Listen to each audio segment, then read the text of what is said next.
Oke guys, jadi hari ini tuh Ari dengan suami Pak Ude nak belajar main Honda kan, Mak.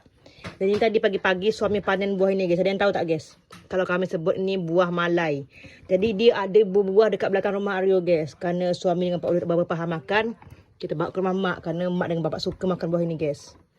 Nah, ini mantah dia. Tak tahu kenapa guys buah yang dekat rumah Aryo betul-betul besar.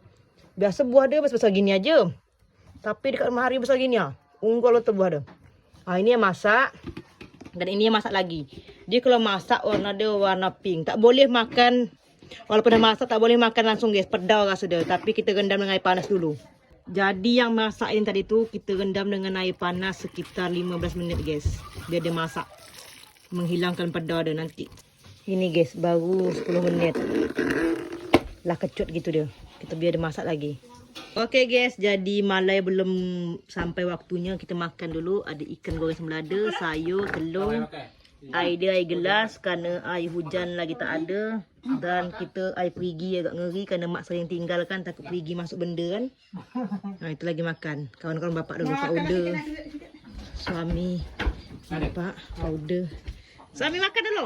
Ini guys, bapak, Pak Rojai, suami, Pak Ude dan kawan bapak guys. Makan dulu.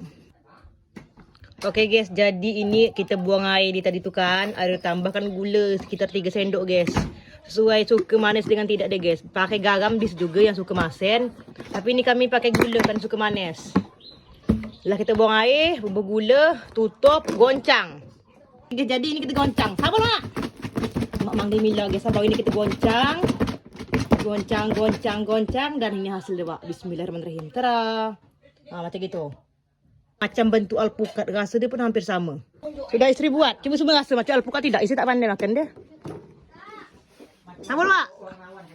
Dah isteri goncang dengan gula. Kalau nak masin makan manis. Makannya dengan tu kolom biji dia. Macam mana rasa suami? Rasa apa? Isteri tak pandai kan? Tidak. Asal alpukat kah? Ya kan? Alpukat kan? Ini rasa alpukat guys.